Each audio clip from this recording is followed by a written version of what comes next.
नमस्कार दोस्तों, मैं Nidhi Agarwal, vastu consultant and numerologist. दोस्तों, अपने आज के इस वीडियो में मैं आपको बताऊंगी कि घर में या ऑफिस में वास्तु के अकॉर्डिंग फिश एक्वेरियम को रखने की बेस्ट डायरेक्शंस कौन कौन सी हैं, जिससे हमारे घर में ज़्यादा से ज़्यादा पॉजिटिविटी आए और नेगेटिविटी दूर हो। और कौन सी ऐसी डायरेक्शंस हैं जिन्हें हमें ध्यान रख के अवॉइड करना है कि हमें उन डायरेक्शंस में फिश टैंक को या फिश एक्वेरियम को नहीं रखना है। फिशेस, वैसे तो ये जो जीव है, इसे आदत होती है बड़े अथाह समुद्र, नदियाँ या पॉन्ड में रहने की। और अगर हम इनको एक्वेरियम में छोटी सी जगह में कन्फाइन करके अपने घर में रख लेते हैं तो ऑब्वियसली ये उनके लिए नेचुरली एक अच्छी चीज़ नहीं है।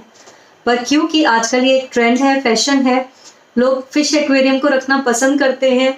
इंटीरियर अच्छा लगता है, इससे घर में बहुत सुंदर सुंदर रंगों वाली तैरती मछलियाँ सबको पसंद आती हैं, बच्चों को अट्रैक्ट करती हैं, घर में आने वाले मेहमानों को भी अच्छी लगती हैं। तो अगर घर में हम फिश एक्वेरियम को रख रहे हैं तो हमें ये पता होना चाहिए कि कौन से ऐसे डायरेक्शंस हैं जहां अगर हम उन्हें प्लेस करते हैं तो वो हमें और भी बेनिफिट्स दे सकती हैं। तो चलिए आज इसी के ऊपर बात करते हैं।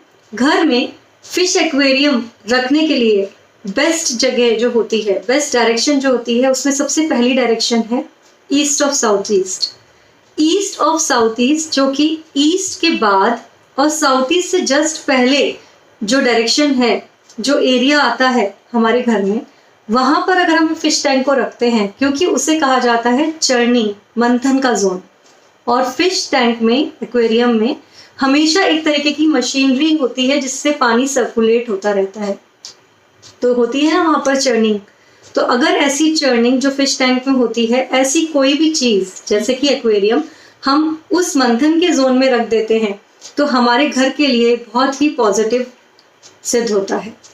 तो पहली जो डायरेक्शन मैंने आपको बताई, ईस्ट ऑफ साउथ ईस्ट, इस डायरेक्शन में फिश टैंक रखते वक्त हमें एक ही सबसे इंपॉर्टेंट चीज का ध्यान रखना है कि ये डायरेक्शन बिल्कुल सही होना चाहिए, क्योंकि ईस्ट ऑफ साउथ ईस्ट और साउथ ईस्ट में थोड़े से ही डिग्री का फर्क होता है। जस्ट इसके बाद साउथ ईस्ट डायरेक्शन है जो कि अग्निकोण का डायरेक्शन होता है, वहां पर फिश टैंक नहीं आना चाहिए। मैंने अपने वीडियोस में आपको पहले भी बताया है कि किस तरह इजीली आप अपने घर के 8 डायरेक्शंस को इजीली निकाल सकते हैं। घर के सेंटर में खड़े हो जाइए, सेंटर में खड़े होके आप अपने कंपास में देखिए कि किस तरह अगर आप अपने घर को 8 डायरेक्शन में डिवाइड करते हैं तो आपका घर का ईस्ट ऑफ साउथ ईस्ट कहाँ फॉल होता है, वहीं आप अपने फिश टैंक को रख दीजिए। फिश टैंक जब भी हम इस डायरेक्शन में रखते हैं तो हमें बहुत बेनिफिट्स होते हैं। और जो सेकंड डायरेक्शन है जहां पर हमें रखना चाहिए एक्वेरियम, वो है north east direction. North east direction क्योंकि वाटर रिलेटेड जोन होता है, वहां पर अगर हम एक्वेरियम को रखते हैं तो भी हमें बहुत बेनिफिट मिलते हैं।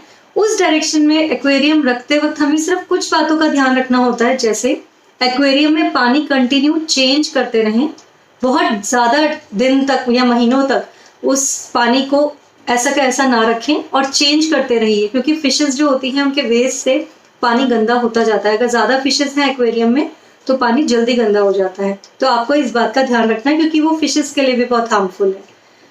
और दूसरी बात कि जब भी हम नॉर्थ ईस्ट में एक्वेरियम रखें तो वो बहुत ही बड़े साइज का एक्वेरियम ना हो जिसमें बहुत ज़्यादा लीटर पानी आता हो। वहाँ पर एक मीडियम या छोटे साइज का एक्वेरियम रखने की कोशिश कीजिए। थर्ड जो हमारा डायरेक्शन है जहां पर हम फिश एक्वेरियम रख सकते हैं वो है नॉर्थ। नॉर्थ में भी हमें यही ध्यान रखना है कि नॉर्थ डायरेक्शन किसी भी बड़े फिश टैंक की वजह से, फिश एक्वेरियम की वजह से हैवी ना हो और पानी हमें चेंज करते रहना है, क्योंकि नॉर्थ डायरेक्शन हमारे घर में मनी का डायरेक्शन माना जाता है। तो अगर वहां पर हम ज्यादा हैवीनेस कर देते हैं या फिर कुछ गंदा पानी वहां स्टोर करके रखते हैं तो वो हमारी किसी भी तरह के फाइनेंशियल टर्म्स के लिए अच्छा नहीं है। चौथा जो डायरेक्शन है जहां पर हम फिश टैंक रख सकते हैं वो है वेस्ट डायरेक्शन, क्योंकि ये वरुण देव का डायरेक्शन होता है। यहाँ पर भी हम फिश टैंक रख सकते हैं और यहाँ हम थोड़े बड़े साइज का फिश टैंक भी रख सकते हैं। तो देखा आपने, ये 4 डायरेक्शन आपके घर में हैं जहां अगर आप फिश टैंक रखते हैं तो आपको इसके बेनिफिट्स भी मिलेंगे। और कुछ इसके सिवा जो डायरेक्शन है, जैसे साउथ ईस्ट, सबसे पहले मैं बोलूंगी सबसे ज्यादा इसमें जो एंटी एलिमेंट आता है वो साउथ ईस्ट डायरेक्शन है, साउथ वेस्ट डायरेक्शन है और उसके बाद नॉर्थ वेस्ट डायरेक्शन है। इन डायरेक्शंस में आप अवॉइड कीजिए फिश टैंक को रखना। बाकी मैंने आपको बता दिए 4 डायरेक्शंस आपके घर में हैं। आपको अपने बेडरूम में हमेशा अवॉइड करना चाहिए फिश टैंक रखना। सेकेंडली, अपने किचन में भी कभी आपको फिश टैंक नहीं रखना चाहिए, क्योंकि वहीं पर अग्नि स्थान होता है। तो फिश एक्वेरियम को आप वहां से थोड़ा दूरी पे रखें, ईस्ट साउथ ईस्ट में रखें। फिशेस कंटिन्यू मूव करती रहती हैं, सुंदर तो सबको ही लगती हैं, और जब हम फिशेस को फीड कराते हैं तो ये हमारे कर्मास को भी काटता है। जो हम कहते हैं कि हमारे पिछले जन्म के कर्म होते हैं, उन्हें भी ये ठीक कर देता है। आपने देखा होगा एस्ट्रोलॉजी में भी कई बार ऐसे उपाय आपको बताए जाते हैं कि आप फिशेस को फीड कीजिए। तो जब आपके घर में ही फिशेस रहेंगी तो ऑब्वियसली आप उनको फीड कराएंगे और आपके कर्मास भी कटेंगे। और जो कहते हैं ऐसा कि जब भी घर में कोई नेगेटिविटी आती है या आने वाली होती है तो घर में जो एक्वेरियम में फिशेस होती हैं वो मर जाती हैं। तो ये भी हमारे लिए एक इंडिकेशन होता है कि हमारे ऊपर आने वाली नेगेटिविटी को फिश ने अपने ऊपर ले लिया। और ये तो आपको वैसे सभी जगह से जानकारी मिल जाएगी, फिर भी जब भी आप घर में फिशेस रखें तो उनको 8 की क्वांटिटी में रख सकते हैं, इवन 9 भी रख सकते हैं, 9 प्लैनेट्स के अकॉर्डिंग। और उसमें एक गोल्डन फिश जरूर होने चाहिए।